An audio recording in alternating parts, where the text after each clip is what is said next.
Hello and welcome to everybody. I guess we're on the time. My name is Dr. Helen Lavretsky. Welcome to those of you who were with us last week. And we're continuing with Drs. Gerbarg and Brown all the way from New York, who are the experts in integrative medicine, integrative psychiatry. Last time we covered breast medicine or breast-based interventions for stress and trauma. And today we'll start with similar exercises, more energizing this time. And we'll proceed with a lecture on herbs and supplements for COVID-related stress. This is the type of interventions we pursue in our integrative psychiatry clinic here at UCLA. So with no further ado, please welcome Dr. Gerbarg and Brown. Good morning. Good to be with you again. So I wanted to continue with a little bit of breathing before we start learning. I talked last time about how we would do some more activating things to activate your attention, activate your body, and that can also make it much easier learning things. So let's just start with shaking. You can stand up wherever you are.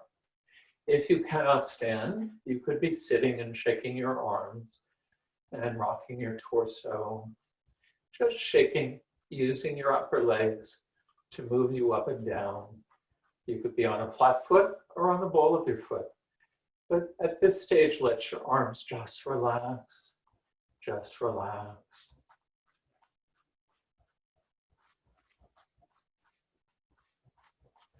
This is still found all over the world before the tribe may do a group healing ritual or cohesive ritual. It gets a layer of stress out, kind of reorganizes your whole system to be more flexible and ready.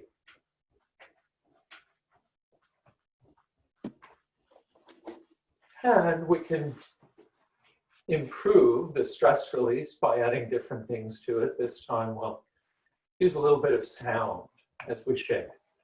Just imitate the sound I make.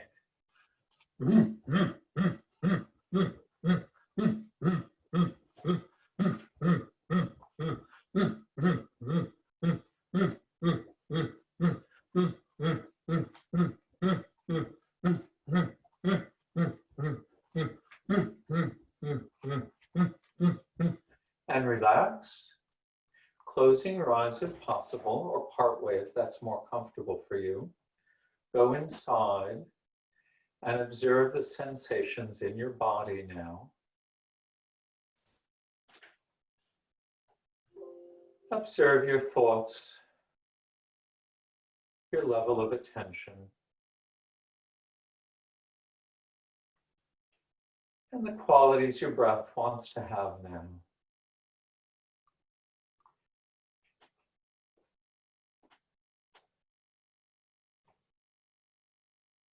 And opening our eyes.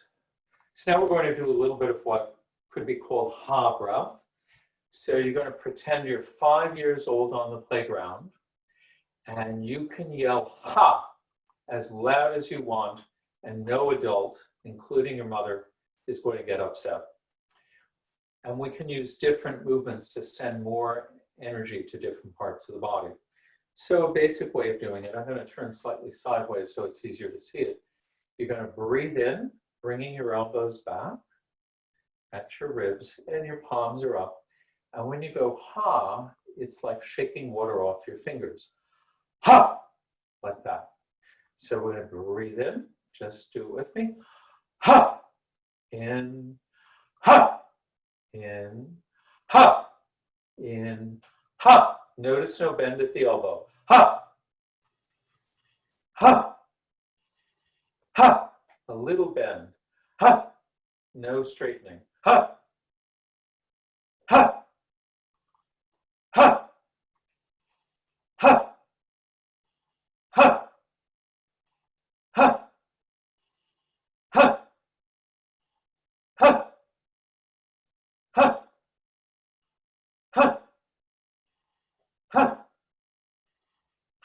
2 more. Ha! Ha!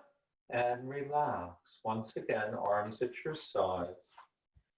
Closing your eyes if possible, go inside. Where do you feel the energy has changed the most? What part of your body? Observe closely the sensations.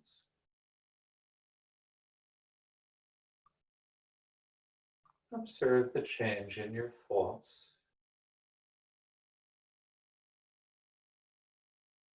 And attention. Observe what rhythm your breath wants to be in.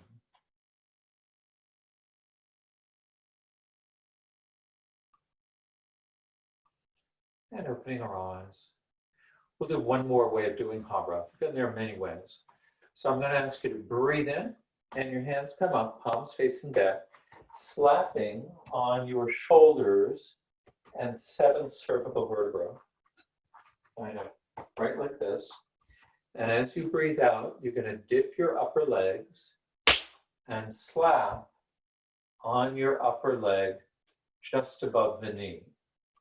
And you're going to go ha as you slap with 2 hands at the same time on the place above the knee on your upper leg. So breathing in,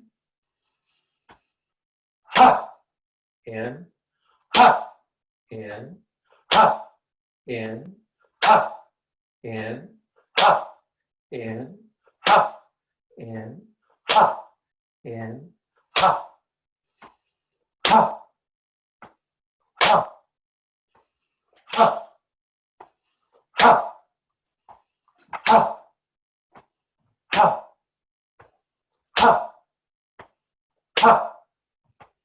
ha, ha, ha, ha. 2 more. Ha, ha, and relax. Observe the changes inside. In the body.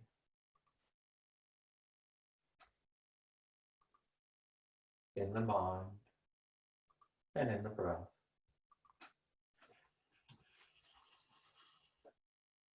Okay, and let's smooth everything out now. We've increased the energy. It's followed by a sense of calm at the same time. Let's just do a few arm circles with the 5 breath per minute breathing. Palms up below your navel, breathing in, hands come up.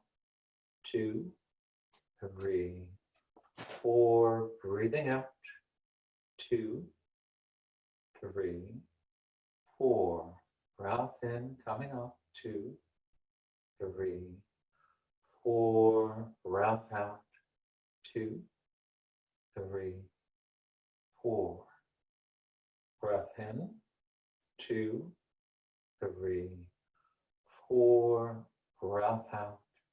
2, 3, 4, breath in. 2, 3, 4, breath out. 2, 3, 4. Again, breath in. 2, 3, 4, breath out. 2, 3, 4. Rest. Closing the eyes. Observe any changes inside the body, the mind, the breath.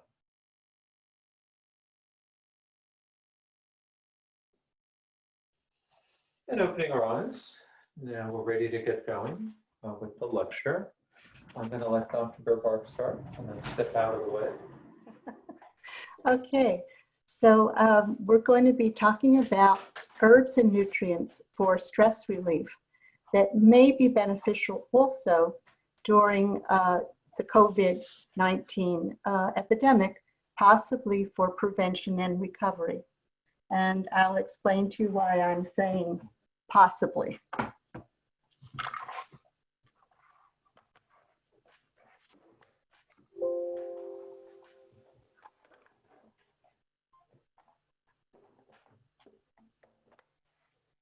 Okay, So neither Dr. Brown nor I receive financial remuneration for promoting or selling any herbal products.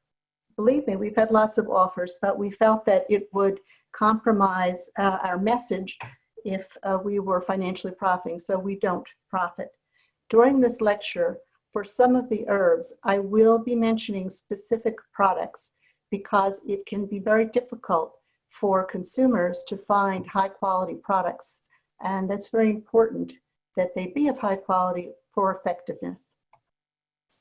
And certainly we advise that you consult your doctor regarding taking any supplements for a serious illness such as COVID-19. Your doctor may or may not be familiar with the supplements, but through this lecture and the references, you can bring to your doctor material explaining the evidence base for these treatments if you choose to try them after discussing them. The treatments that we've included are relatively safe, very few side effects, so there isn't much of a risk in trying some of these if you're concerned about possibly catching COVID-19 or trying to recover from it. So your doctor may react this way. He or she may not be responsive to the possibility of supplements, but you may feel like the patient once you take them. We've been working with these supplements for decades and seen many of our own patients have remarkable improvements when there really weren't conventional treatments available to help them. The other thing that's different when you're in clinical practice is you get to see your patients over many, many years. Whereas for most drug trials, they'll run for 6 weeks. So the perspective and the information is quite different. And even though it may not always be statistically significant, it can actually contain much more insight and observation than is possible in most clinical trials. So if we think about the coronavirus, as much as is known about it, and it's still very new, some of the targets for trying to treat this include looking for compounds that have antiviral activity that will either prevent the virus from penetrating your cells or prevent the virus from replicating once it gets inside your cells. So that's one target for treatment.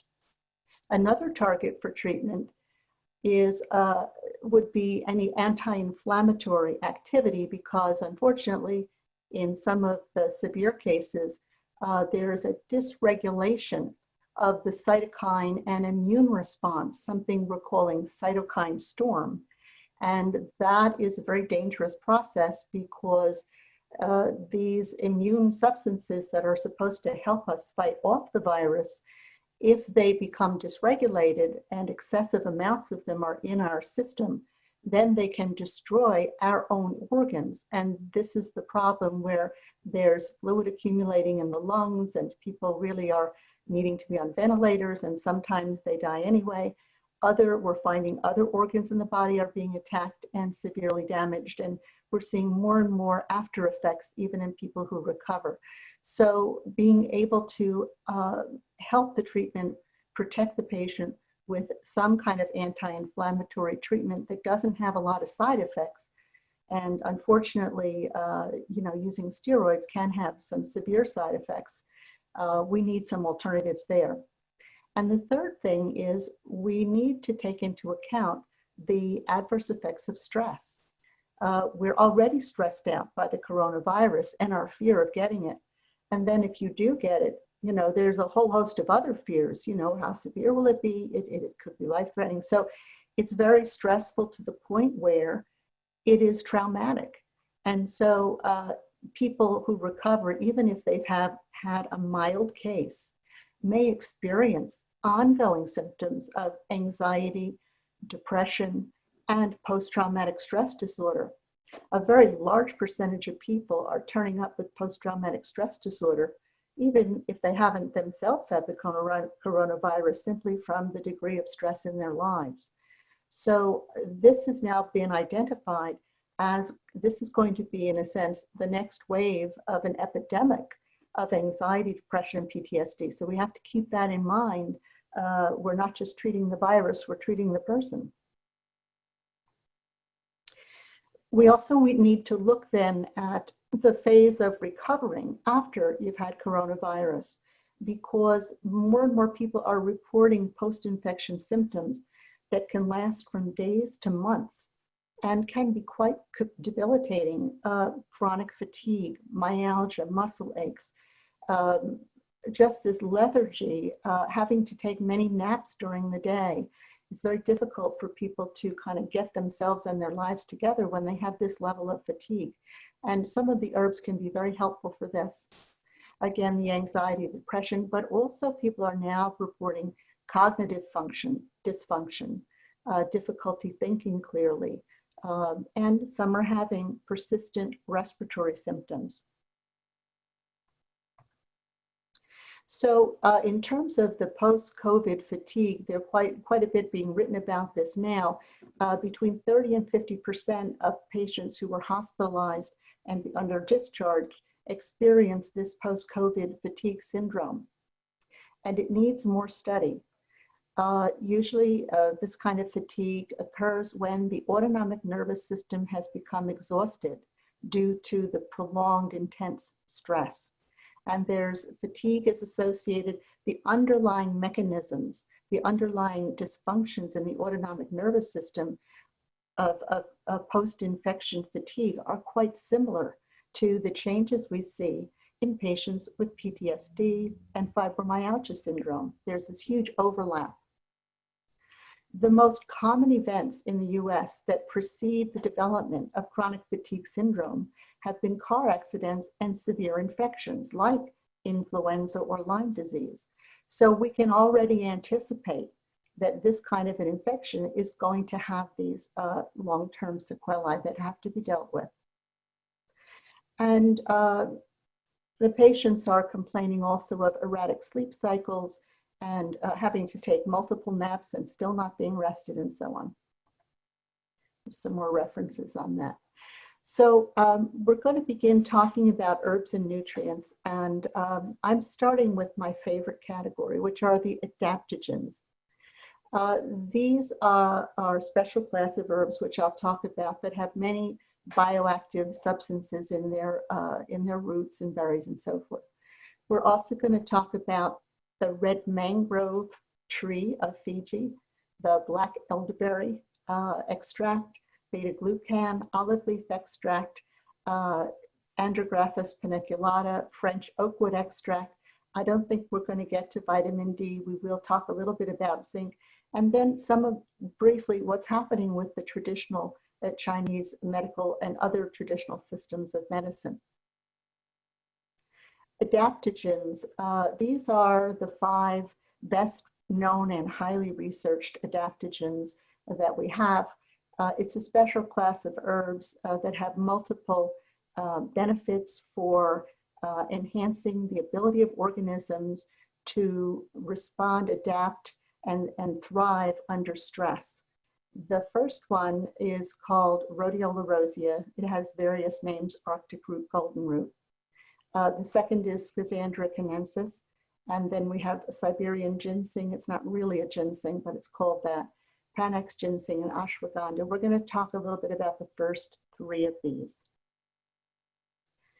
So the definition of adaptogens includes many things and changes over time as we get to know more and more about what they do. These are defined as herbal extracts that protect against multiple stressors, not just one kind of stressor. So they increase attention and endurance under stress, and they reduce, mitigate, or prevent stress-induced impairments and disorders related to neuroendocrine and immune systems. They are metabolic regulators, and they are very involved in enhancing cellular repair, particularly repair of mitochondria and other cellular elements. The roots contain many antioxidants, and they also have been found to have some epigenetic effects. Single doses of these stimulate the sympathetic system as well as the parasympathetic system. They can be activating, particularly Rhodiola Rosea gives energy. It's the most activating. The effect occurs in about 30 minutes and it lasts for 4 to 6 hours. However, it is not addicting.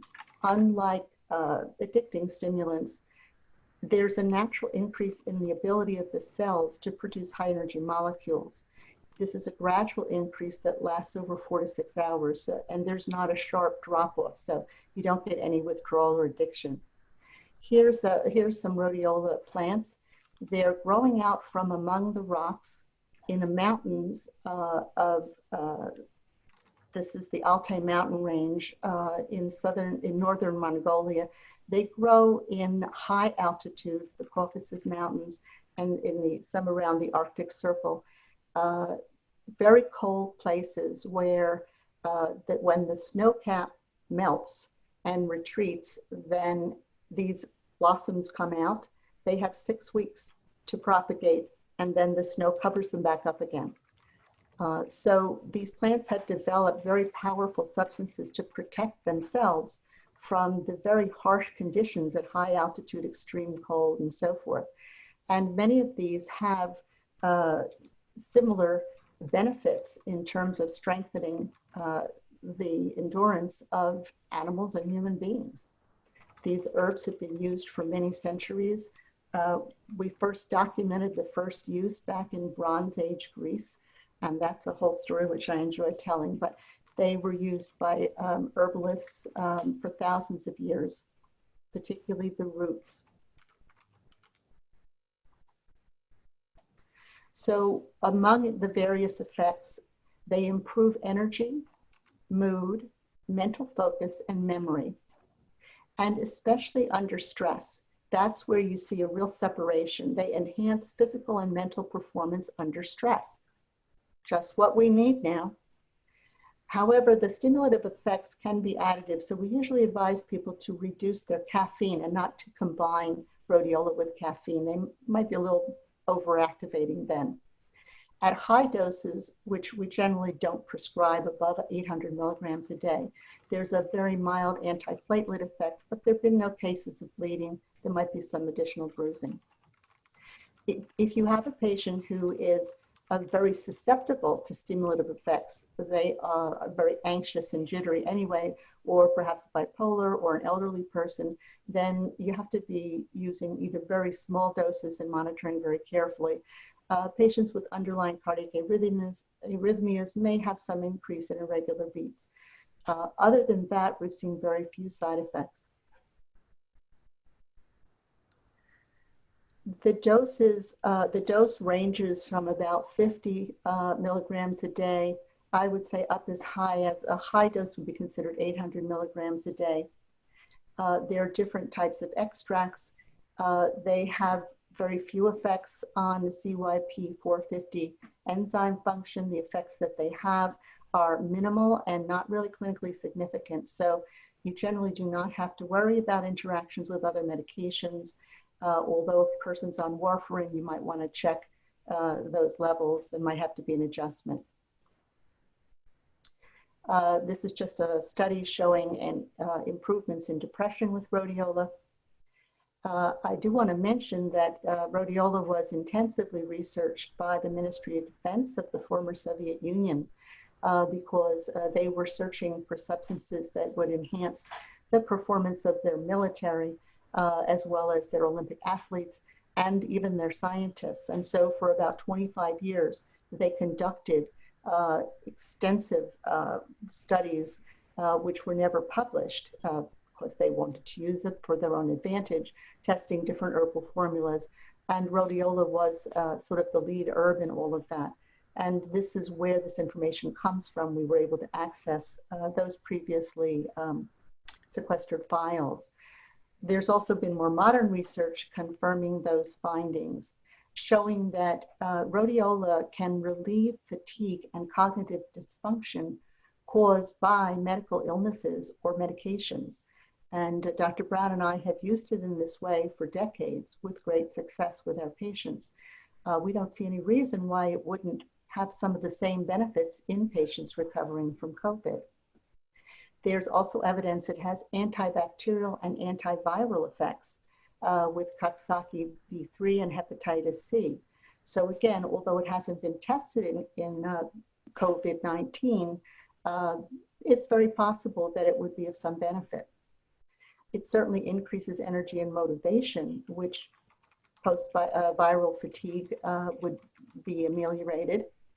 And it improves mental and physical endurance, including the ability to tolerate not just physical stress, but psychological stress.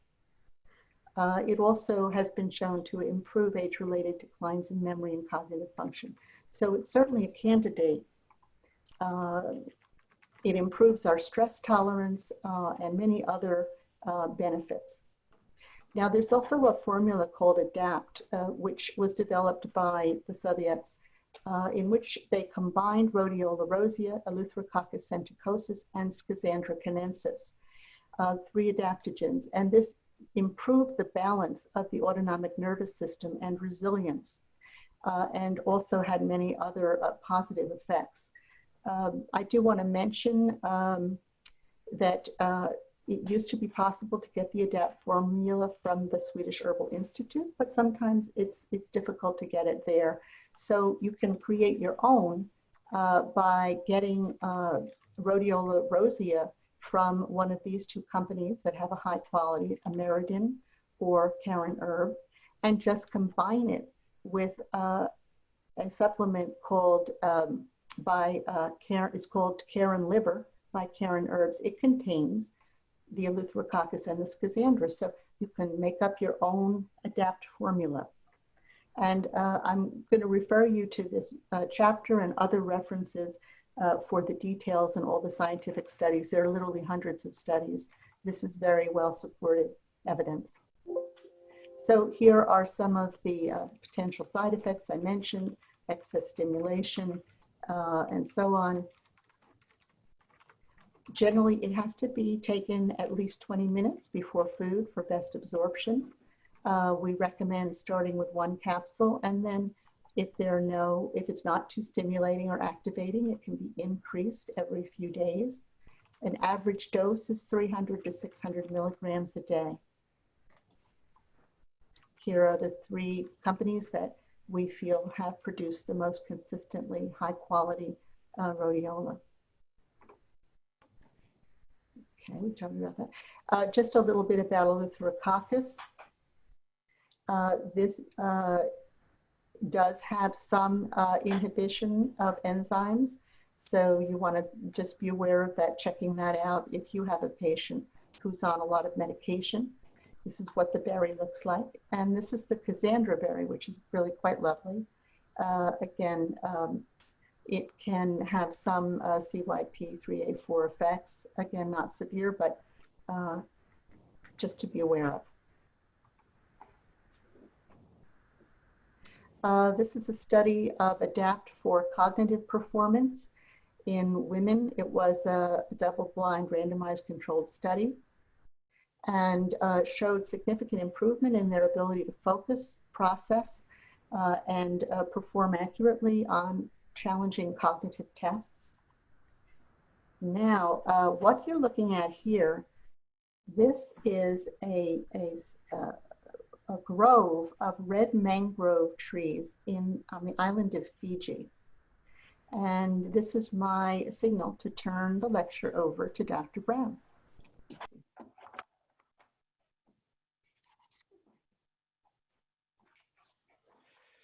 So the red mangrove tree of Fiji has use for hundreds of years there for respiratory and skin infections. And it has at least 27, probably more than that, active compounds that are antiviral, immune enhancing, anti-inflammatory, and reduce pain. Many of them are flavonols, such as quercetin and camphorol. It is high in polyphenols, high in beta-glucans, AHCC, or activated hexose complex, that is found in mushrooms, that improves the immune system function. and 7-hydroxycoumarin, which does not affect coagulation, but has important effects. And there are other related compounds that we sometimes use for other illness. One of the things quercetin does is very much suppress high inflammation cytokine levels. So I've had the experience of using Respigard for years for patients with severe flu, and often being able to knock it out in a day or two.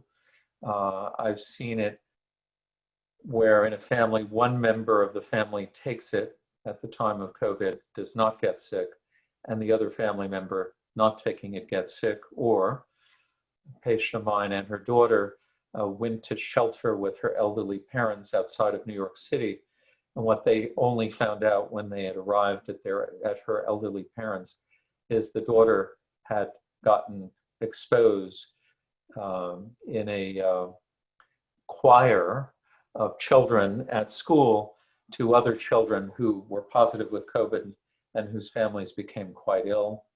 And basically, she put herself and her daughter and her parents had some symptoms, mild symptoms of COVID, even though they were in their late 70s, but did not become seriously ill.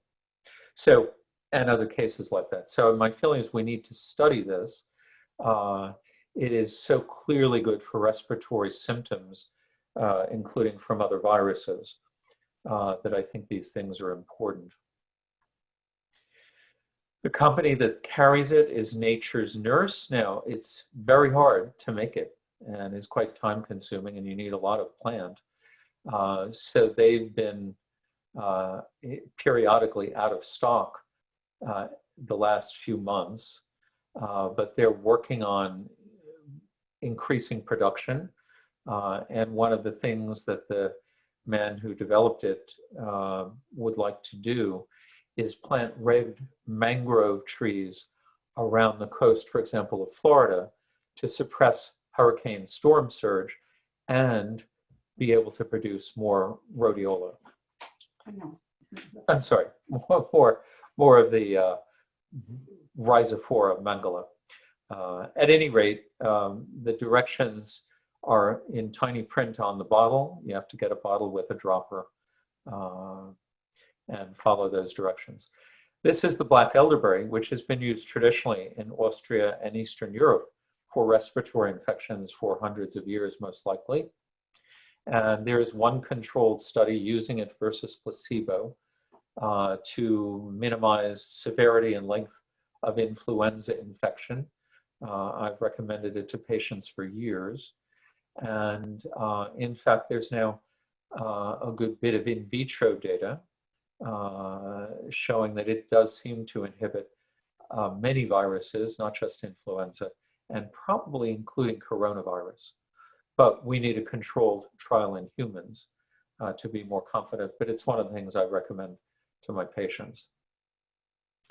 And you see the dosing here. And there are many formulas of black elderberry out there on the market, but the Nature's Way is the one that has been studied in controlled trials. So one group combined rhodiola with the sambucas, that is the black elderberry, and Nigella sativa seeds to protect against the chicken coronavirus and showed that it could inhibit viral replication. So that would also be a promising combination to study. So Chinese researchers looked at a large number of traditional Chinese medicines. So China has a long history of using herbal medicine and has had many different epidemics over time, none so bad as the Western world in the recorded history. And they had screened a large number of compounds for the effect against the coronavirus that causes Ebola. And the most promising extracts from that study was Rhodiola Rosea, and also the ellagic acid and gallic acid. And again, that's part of what's in the Rhizophora red mangrove tree.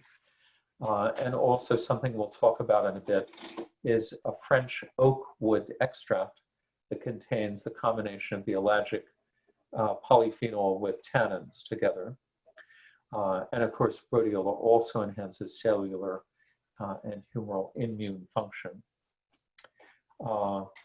It's important to know that there are different rhodiola species, but the vast majority of the world's research was done in the former Soviet Union on Rhodiola Rosea, which is found in the Caucasus, in the Republic of Georgia, in the Sayan Mountains, near Lake Baikal, near Irkutsk, and other places, particularly for the space program. Rhodiola inhibit dengue virus replication, and there's a large amount of research on salidroside. So salidroside is an important adaptogen compound found not only in rhodiola, but in olive leaves. And it's quite important at improving immunity and also inhibiting viral replication of a number of kinds of viruses. Something that comes up a lot used in Chinese medicine, especially for lung problems, is called skullcap in the common term in the West, but more careful study of it in vitro models does not show much activity, especially against coronavirus. Beta-glucan has a long history of being studied for immunity because mushrooms contain beta-glucan. Mushrooms enhance immunity. Maitake, shiitake, inoki, and others.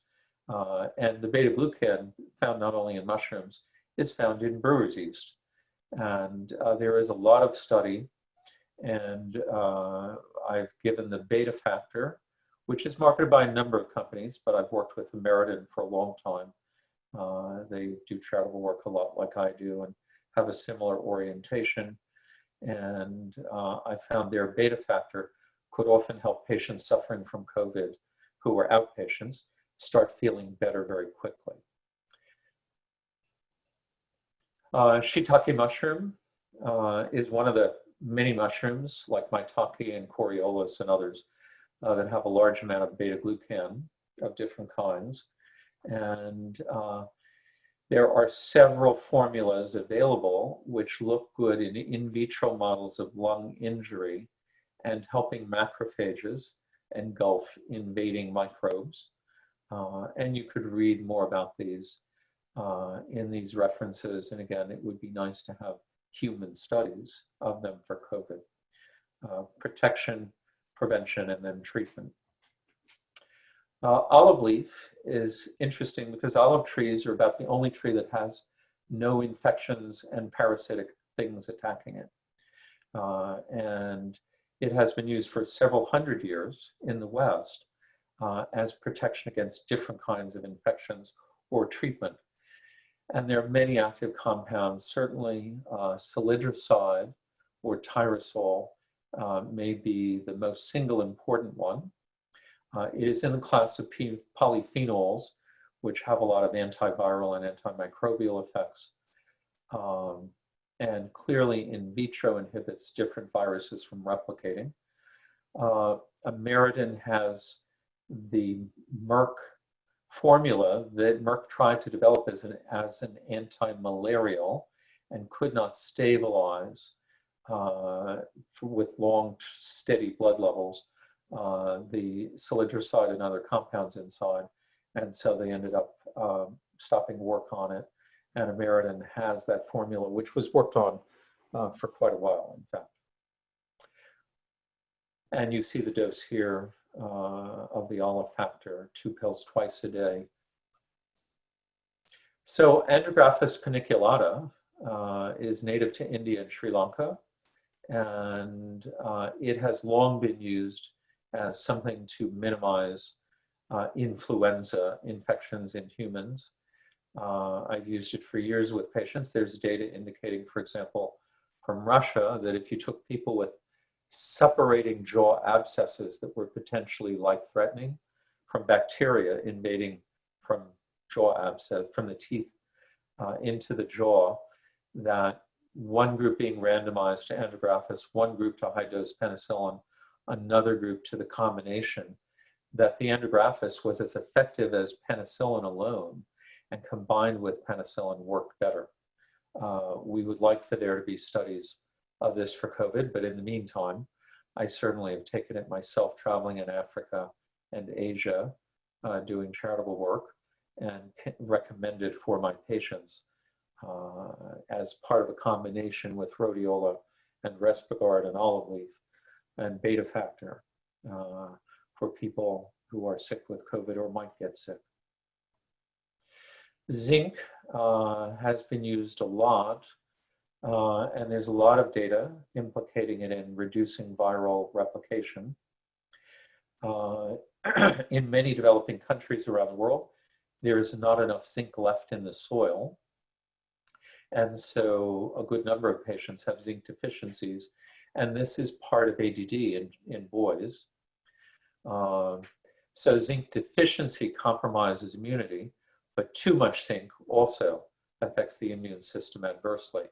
So in China, they've been using 100 to 200 milligrams a day of zinc for patients with coronavirus. But the problem is, there are two problems with that.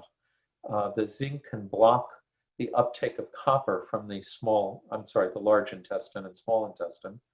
And so they share the same transporter, and you need both of them.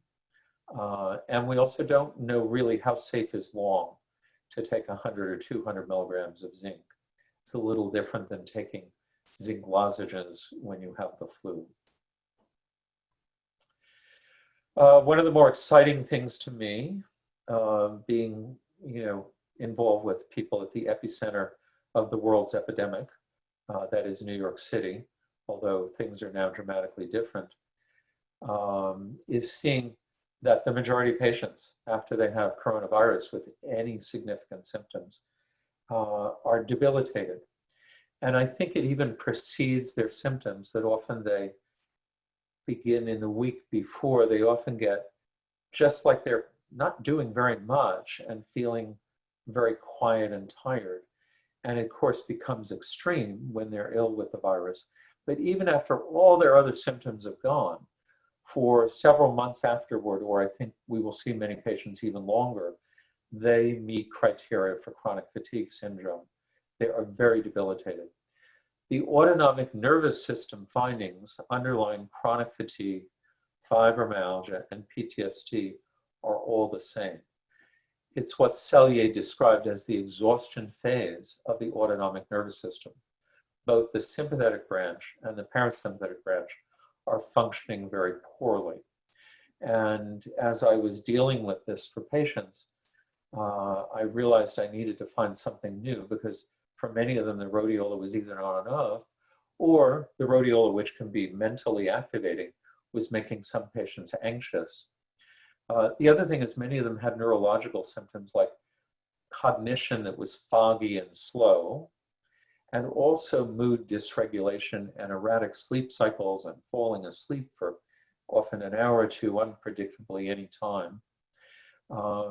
And I had seen articles about French oak wood, Quercus rubra, being used for both CFS and chronic fatigue with PTSD, and research showing that it neutralized oxygen-free radicals and lowered homocysteine, and then discovered there was a preparation on the market, marketed by a number of companies, made by the same company that had done years of great research on pycnogenol, which is a polyphenolic extract from the bark of the French maritime pine tree.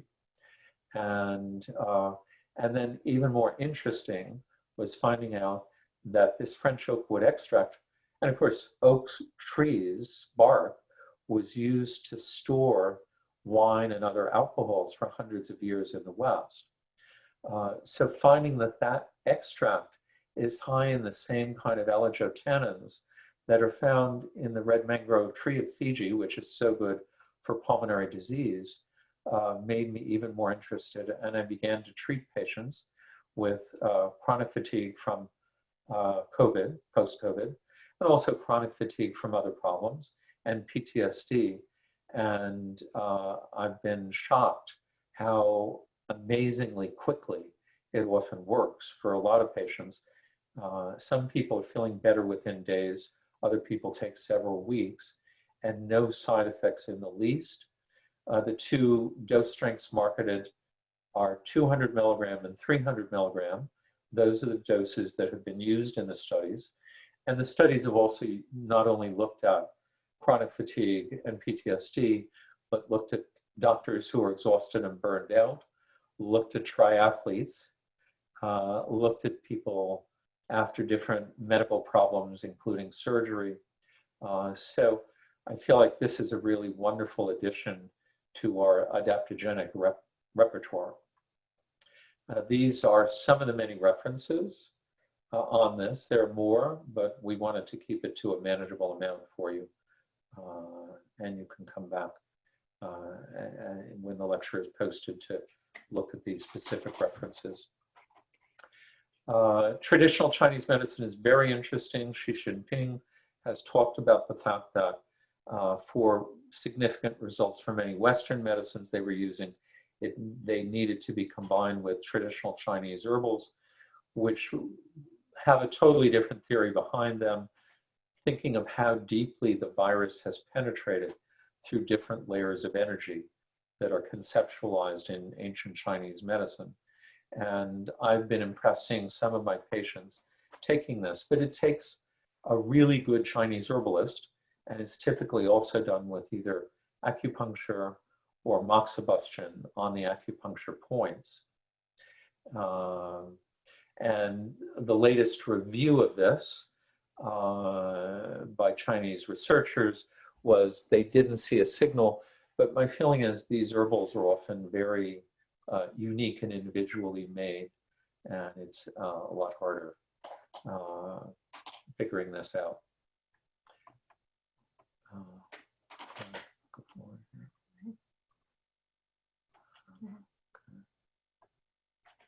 You seem to be a little frozen here.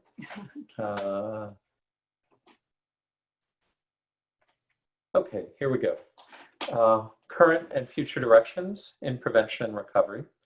We need to determine the natural compounds that have antiviral effects and prevent or minimize the virus in going inside us because it may be a considerable time before we have an effective and safe virus. But I think we can screen for natural compounds now. I also think from experience with Lyme, we should look at antabuse, disulfiram, since it's active against Lyme and has wide antimicrobial properties and is a medicine that's been around a long time. We should see if that also blocks COVID. And of course, I'm sure you've heard about famotidine possibly minimizing COVID. We also need to look at the anti-inflammatory effects and consider synthesizing long-acting analogs of the Electrotherapy from Rhizophora mangla, from the mangrove tree of Fiji, and from the French oak wood. And have more trials of these things. And since we have many patients with PTSD who don't tolerate psychotropics or respond well to them, and chronic fatigue and fibromyalgia, we need more compounds. And there are other more natural things that we could talk about in the future as helping with severe lung damage from the virus. So here are some resources. And there are other people who practice integrative psychiatry that you can find on the APA CAM caucus at apacam.org, and also hashtag same here.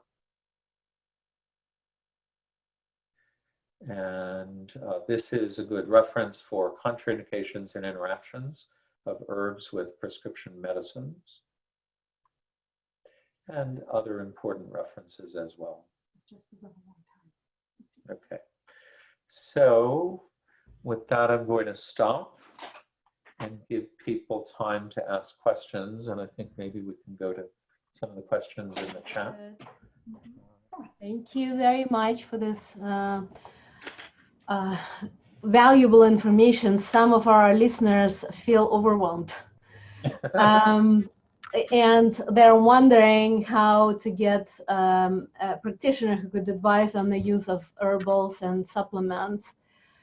However, there's quite a few questions about use of adaptogens and other supplements in postpartum and pregnancy. Okay. Rhodiola Rosea. We have written a book called The Rhodiola Revolution that is all about Rhodiola Rosea. That was published in, I think, 2004. More recently, our book, How to Use Herbs, Nutrients, and Yoga in Mental Health, has extensive discussions of the adaptogens and specific directions as to how to use them.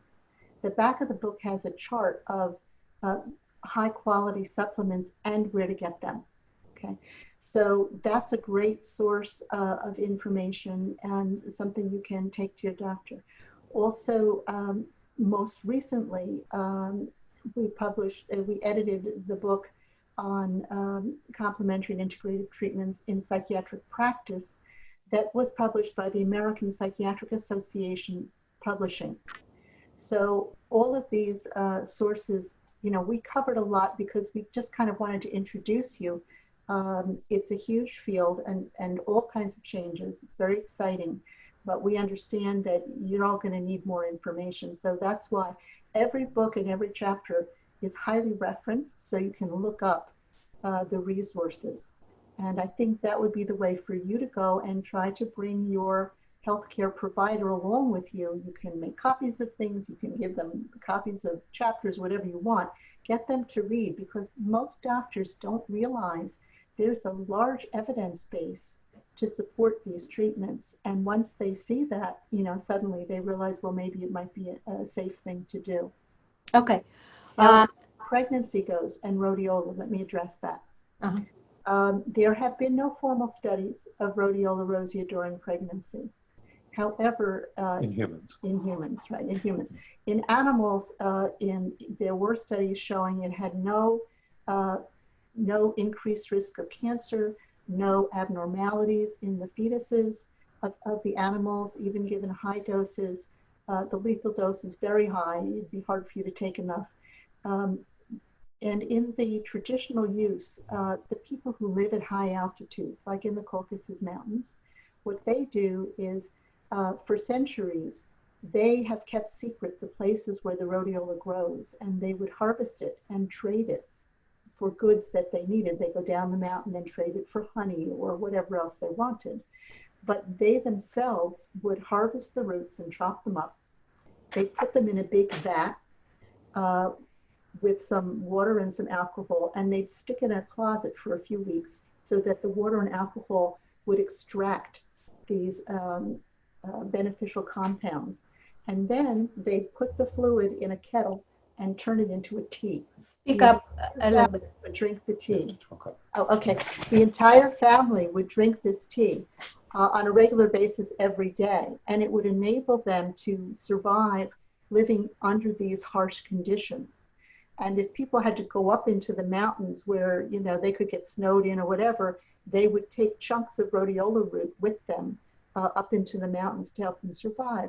The tradition was that when a young woman got married, her girlfriends would give her a huge bouquet of rhodiola roots in order to assure fertility and healthy children. So we don't have modern studies to prove it's healthy, but apparently they felt that it was quite healthy. And in the book, you'll find I will present the studies that have been done, some studies in women, for example, who were infertile, taking rhodiola and recovering their ability to bear children. I was also concerned about estrogenic effects. And so a scientist tested rhodiola, did extensive testing for estrogenic effects, and those results are in the book. I don't know how much would have been into this, but again, there's no scientific proof that it's healthy in pregnancy, but what there is tells us that it probably would be.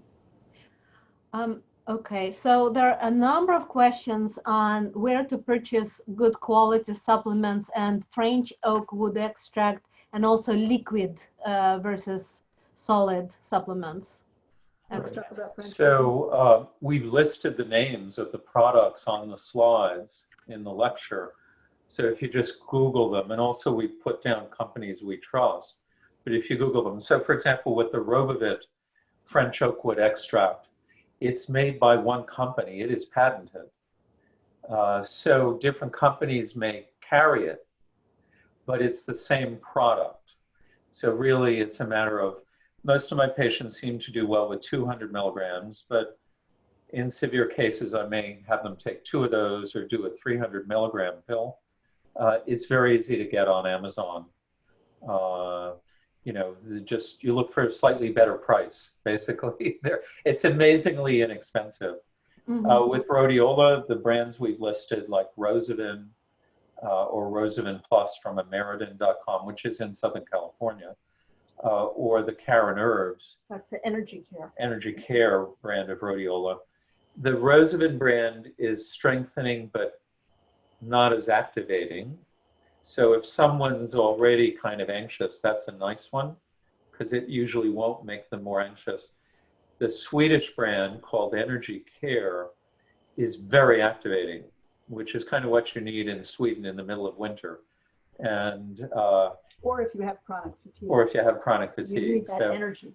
If someone is very, very de-energized, the Energy Care version is really good. I think that this lecture is going to be posted on the UCLA website, so you'll be able in a week or so when they get it up to go back and pick up a lot of these details. Yeah. So in the slides, we've essentially given you where to get, what to get, and where you can get them from. Now, the issue of tea and tinctures versus capsules or tablets. One of the problems is Americans are not used to taking their herbs as teas and tinctures. I would say teas of herbs that are medicinal, I find are generally, you got to drink it all day and you'll be going to the bathroom all day if you try to do it as a tea. Tinctures are quite good, but it's time consuming and needs a good herbalist to make up the tincture properly. So what I've recommended to people, if they don't want to swallow pills, and there may be a number of reasons for that, is you get a preparation that's a capsule, and you open up the capsule and you put it into tea you like, and you can sip it over an hour or two or drink it all right away and titrate the dose that works for you pretty well. Okay, now Rosavin's a capsule, Energy Care is a tablet.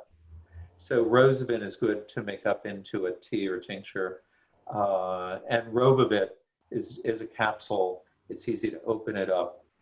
Many of them are capsules, but I would say if it's a tablet, it's usually not going to do too well in a tea or a tincture.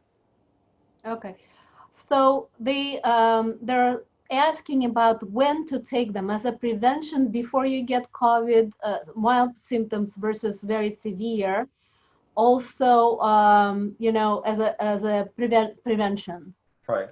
So right now, what I'm recommending to people, which is different from what I would have done in the past with influenza, because, you know, for influenza, like when influenza would hit New York City, I'd tell people, take the cold care, Andrographis paniculata, like 2 a day, and you probably won't get it. But if you do, go up to 4 times a day for a week. Then take the Respigard for 5 days or a week, and you'll be fine. And that's how it was. With this is, you know, much more challenging than influenza. So what I've recommended to people is take half of the usual acute dose of Respigard, take basically Rhodiola in the morning, like 150 or 300 milligrams of that, depending on the preparation. Take 2 olive leaf twice a day from Ameridan, the olive factor they call it, and take 1 beta-glucan twice a day. And if you start to get sick, you take more Respigard, you take more beta-glucan, you take more Rhodiola. if people have a COVID where they're having a lot of cognitive fogginess, I also recommend a preparation we didn't mention called Clear Mind, which has a much lower dose of rhodiola combined with a special polyphenolic compound that comes from blueberry leaves that an old friend who's now not with us, named Zakir Ramazanov, developed in the Russian space program. This is the only compound known that will neutralize peroxynitride free radicals, which go farther inside the cells and damage more than any other free radical. And I find it's wonderful for cognitive fogginess from a number of illnesses, including COVID. Now, in terms of what to do with the French oak wood extract, so I've started using it for the people with chronic fatigue, whether after COVID or not, because there can be other causes of chronic fatigue. Where I live, there's a lot of Lyme disease that causes chronic fatigue syndrome. But seeing how well it's working in those patients and realizing how often a subtle decrease in energy precedes the flowering of the COVID illness, I've begun to think, maybe it would be good to use it preventively. But I haven't done any cases yet, okay? Because usually I know about it after they're sick, not before. So there are a number of questions about neck, echinacea, use, other supplements, probiotics for prevention or during, or CBD tincture. That's quite popular. To remind me of all of these, but NAC is important because there's data showing if people take NAC as opposed to placebo over the course of a winter, they're less likely to get sick from influenza. And that makes sense because NAC is a crucial compound that generates glutathione, which protects not only your liver, but your lungs. And so the NAC can be done. But, my experience has been having people take it over the years is I haven't seen it help. So, and also it tends to cause a lot of heartburn. And if you take much of it, it depletes some essential nutrients. So then you got to take other stuff. And acetylcysteine. And acetylcysteine. Echinacea, it's quite popular. Yeah. So echinacea, I hate to tell people, but the only data showing echinacea helps is IV echinacea. And I'm sorry, it's just really hard to do that outside of a research study. So there's obviously echinaceas in many, quote, immune boosting things. Don't waste your money. Mm-hmm. Questions are about comorbid autoimmune disorders like thyroid issues. Second, two things we forgot is probiotics. Mm-hmm. Or there are a number of probiotics that are very good at boosting glutathione, and some probiotic bacteria specifically enhance different parts of your immune system. But there are no controlled studies. Do I think they can help? Yes. Especially because many people are eating and living in a way that they don't have the proper bacteria. That's a whole nother lecture that you may want to consider. And right now, lacking good research that the probiotics protect or treat COVID, I'd say, do I think I can make it work? Yes. The problem is it'll probably cost you, with the highest quality stuff, you need about $100 or $150 a month. And my feeling is we've tried to make this affordable for people. Another thing people have brought up on the chat is CBD. The CBD clearly has anti-inflammatory effects, and there are many references on CBD for inflammation. And what I'd say at this point is, I don't know. Somebody needs to look at it first in vitro, and then we need to do a human study, obviously. Maybe there are some researchers out at UCLA who would love to do that kind of work. Mm. There was a question about low hormone conditions like menopause for women. And again, there's a whole chapter in our book, How to Use Herbs, Nutrients in Yoga, on supplements for perimenopausal and postmenopausal symptoms. I will say that that the herb that I have used most for these situations is the Rhodiola Rosea, because it seems to bind to the estrogen receptor but not stimulate it. And in the menopausal phase, women often begin to have not only low estrogen, but they have more impairment in their cognitive, in their thinking, in their memory. Their energy is low. All of these things kind of go together, and the rhodiola basically addresses all of them. It reduces the menopausal symptoms themselves, and it also improves their energy and their mood, and it has a little bit of a sexual stimulating effect as well. So yes, for that, as a postmenopausal supplement. And maca also has important effects in menopause that are beneficial. And notice although we haven't mentioned a number of things we're talking about, affect the production of nitric oxide in the body. Not just the herbs, but breathing, okay, and which may be very important. Also, recent research is showing that Siberian rhubarb is extremely good for menopausal symptoms. And I had patients telling me about this who were from the Ukraine and Russia for 10 years, and finally a good preparation has been released on the US market. So you may want to consider, if the Semel Institute wants to host a program on herbs for menopause or the female life cycle, including helping secondary amenorrhea or stress related. Okay, that's a good idea. People are quite concerned at this point about reproductive health.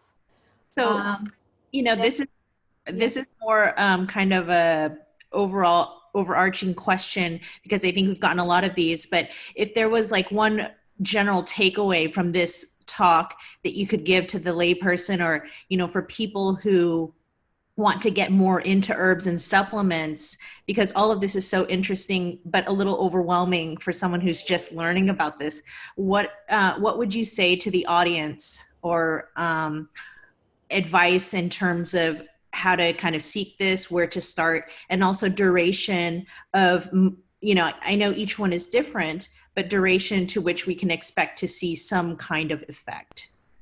So if you go on our website, which is the breath-body-mind.com, and kind of find your way around the different pages, we have talks about different herbs on it. We have little write-ups of some of the more exciting supplements. There are so many, but we try to present the ones that are going to be most impactful, are easiest to use, have the best evidence base, and are the safest. So that's why you won't see everything. We don't have a catalog of thousands, but in clinical practice, we probably, in terms of my practice, Dr. Brown's a little bit different because he treats a lot of neurological conditions. There might be maybe a dozen herbs that I use, and there might be like 6 that I use a lot. So you don't have to learn everything. You just have to know which ones are the best useful ones for common situations. And that's why when we wrote our book, and I'm sorry to keep pushing my book, but we did put a lot of effort in. Which one? People are asking to name the books again. How to use herbs, nutrients, and yoga in mental health. But it covers many medical conditions as well. And each chapter, like there's a whole chapter on anxiety, there's a whole chapter on depression, there's a whole chapter on cognitive impairment, how to make the brain work better. So that's a great place to start, and it's written so that any reader can understand it, but it's not dumbed down. It has a lot of meat in it. And then you can look at some of our references. We have a science page on our website. We have abstracts of our articles. If you want more up-to-date things, you can also look at our bibliography for all of our publications. And as I said, we spend a lot of time making sure we have evidence and making it readable and usable for people, because we are clinicians. Yeah. Very popular supplement, vitamin D. Do you have an opinion on that? Let's talk about vitamin D, because in many medical and some psychiatric conditions, vitamin D levels are low. So the idea was, we should just give vitamin D and it'll make things better. And so many studies now have been done giving vitamin D, and almost none of them really have a significant effect. So at this point, quite a few experts are thinking your vitamin D level correlates with your overall health status, and whether you're getting outdoors like Hippocrates recommended. We're living like moles these days, not just since the COVID pandemic, but in much of the country. If you're a professional, you work indoors, and you go to work in the dark, and you go home when it's dark outside. So you're not getting exposure to sunlight. And so one of the best recent articles of the vitamin D research is titled, D is for Disappointment. Huh. Okay. Because everyone was hoping this would help so many things. And actually, what also a lot of doctors who practice alternative medicine don't know, 2 large recent randomized placebo-controlled trials, or controlled trials with 2,000 units a day, which is a small amount compared to what some alternative doctors use, versus 800 units of vitamin D3 a day. There was a big difference in the number of falls in the group on 2,000 units of vitamin D a day. So, we really need to rethink that actually giving a lot of vitamin D may have some significant side effects, especially depending on the age of the patient. Yeah, Sarah and I just had a young woman, a student, on large doses of vitamin D supplementation because she thinks, or she was advised to take it for some mild autoimmune disorder, but she has hypervitaminosis with all the really obscure neurological side effects. So people do have to be really careful about it. Yeah, I'm very concerned. I run into this a lot where patients have been prescribed huge doses and people have said, oh, there's no side effects from this. And I'm like, I'm sorry, there are, Okay. Can you that, if a person has documented vitamin D deficiency, that should be corrected. And, if your doctor thinks your symptoms might indicate that, absolutely get it checked, because there are some conditions that are exacerbated by low vitamin D, but you don't want to have excess amounts of it. we checked the levels, they were super high. Yeah. So some people get 10,000 units a day, 50,000 units a day. What would you say they should not exceed if someone were to be taking maybe 800? When you poll researchers in vitamin D, PhDs who study vitamin D, and you ask them how many of them take vitamin D, most of them do. They take about 800 or 1,000 units a day. All right, just the question, because it's so pertinent to the current situation, any supplements specifically for anxiety, and also Rhodiola Rosea combination with SSRIs, whether it's safe and whether it's addictive, or can people get used to it? Right. And also the duration of prescription for the supplements. Right. So in the parts of the world where it's prescribed, which could be Mongolia, Irkutsk, Siberia, the Caucasus, and the Republic of Georgia, and other parts of the former Soviet Union, and they knew, even the Vikings used it, okay? People took it chronically for years. So my feeling is there's no problem with taking it indefinitely.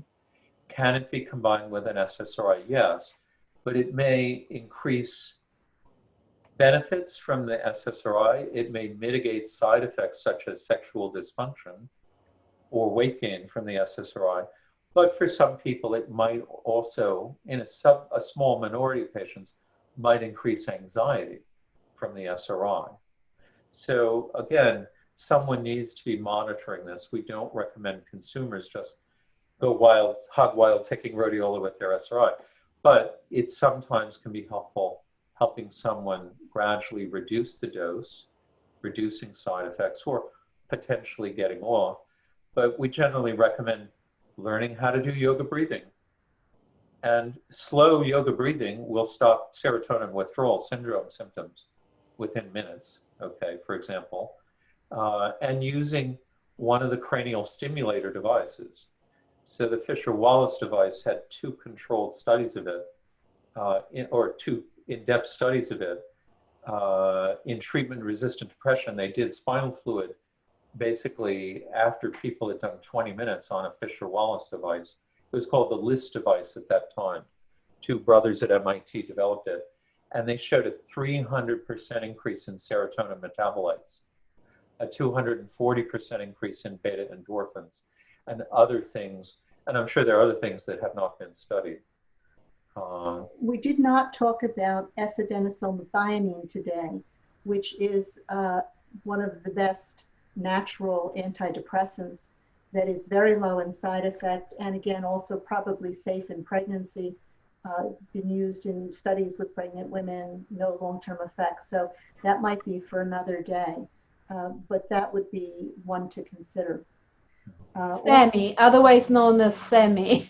SAMI, yeah, but again, get a very good brand. Don't just get anything on the market. And again, in our book, if you look at the back, there's a new product called Azendus, A-Z-E-N-D-U-S, which we feel is probably the best product for SAMI available in the United States at this time, because many of the companies actually that we have in our book previously have changed their formulas. They sometimes do that, you know, to get cheaper. That's why we're currently, and there's a little article about that on our website as well. Okay. Rhodiola was addicting. No. Rhodiola and what is the in breast cancer, post-breast cancer management, any kind of?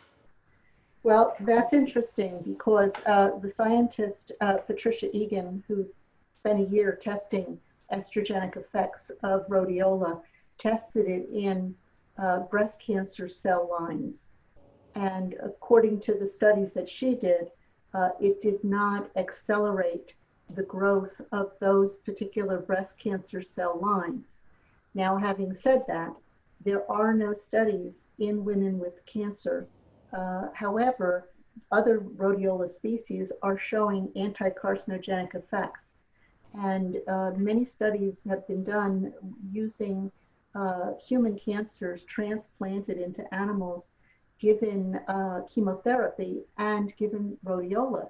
And what they find over and over is that the rhodiola makes the chemotherapy more effective, and at the same time, it protects the bone marrow and the liver from the toxic effects of the chemotherapy.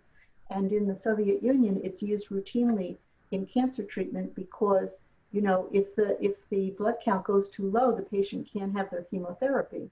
So I think that unfortunately in this country, it has not yet been accepted, and oncologists are very understandably very reluctant to have their patients take any supplements that they don't know about. I do wish that someone would do some studies here because I think it's really going to be tremendously helpful in cancer treatment. Especially because there they prescribe it to everybody diagnosed with cancer. And the number one complaint of patients during and often for several years after cancer treatment is fatigue. And there are 5 really good controlled studies showing rhodiola is good for fatigue. And that's one of the things I use it for a lot. There is some data that rhodiola kills prostate cancer cells in vitro, and it would be nice to do human study of that. And there's also data that it improves immune function in women with ovarian cancer. So there's a lot more research to do. So the question is about inhibition of 2D6 enzyme in the liver that makes tamoxifen not active specifically. Yeah, the nice thing about rhodiola is you just don't get any clinically significant interactions with anything. Mm-hmm. Okay. You know, and with a lot of herbs that have in vitro problems, when you give them to a human, it's not a problem. Mm-hmm. Yeah, we have a whole lecture on this because the difference is when a lot of the reports of interactions with isoenzymes are based on an in vitro situation where they just take the substance and dump it into the petri dish. But when you actually ingest an herb, it goes through several types of metabolism.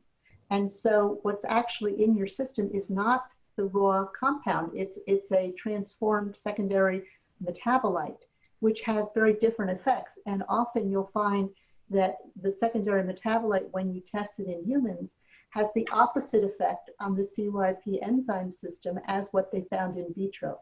So, again, we've written about this, and there have been studies in humans showing minimal effects using Rhodiola Rosea. You see a lot of reports. You have to always look, was this study done in vitro, meaning in a test tube, or was it done in vivo in a human system? And if it was only in vitro, it may or may not have any effect in humans. And even the animal studies, animals' metabolism is very different from humans.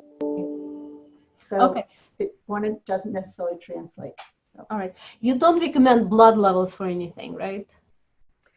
Only, for example, if a person is taking an anticoagulant, you might check to make sure that there's no shift in the level, or a diabetic on insulin, same kind of thing, because it can improve. So they might need less insulin, for example. So those situations would be possibly you'd take a blood test for those reasons, but you don't have to test the level of the herbs if you follow the correct doses and use your common sense about how they're affecting the individual. Mm-hmm. So what is the device that you mentioned for treatment-resistant depression? Did you mention? So there are about 11 cranial electrotherapy stimulator devices approved in the US by the FDA for the treatment of anxiety, insomnia, depression, and some of them are also approved for physical pain. Mm-hmm. In most countries, the US is the only country that requires medical approval and a prescription. Mm-hmm. The devices started from Russian research years ago and spread around the world. The two that I've used most that have more data and long-term use are Fisher-Wallace, Fisherwallace, and Alpha-Stim, Alpha-Stim. Those have the most data on them. There are occasionally ones I use that are slightly different, but again, that's a whole nother lecture in itself. But the response rate is generally about 2 out of 3 patients have a significant improvement in anxiety and depression. And the devices in the US pretty much all bring about a total cortical high amplitude synchronous alpha wave state, mm-hmm. which helps a lot of things, not everything psychiatrically, but often good for anxiety and milder depression. So one popular supplement we didn't touch on is fish oil, and vegan version of it, if you can. Right. Well, the problem is, and I've had colleagues asking me for years, they'll say things like, I want to study fish oil. I want to look at it. I'm like, everyone who studies it finds it's a waste of their time. It really, what I'd say is, if you eat fish twice a week, if you can get fish without mercury these days, you will get the benefits of eating fish regularly, and you won't have to take pills. And the studies that generally give fish oil in pills for psychiatric problems haven't had great results, and for medical problems, they don't have great results. And there's 2 recent large studies of men showing men taking large amounts of fish oils exogenously have a higher rate of prostate cancer. Mm-hmm. So again, it's a thing where, gosh, it's a great, the idea was Eskimos live longer, and that's because fish.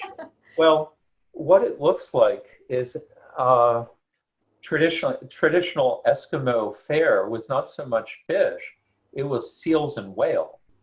And they have some other essential fatty acids that the fish we eat that taste good, that we get our fish oils from, really don't have that. They have very little medical or psychiatric benefit.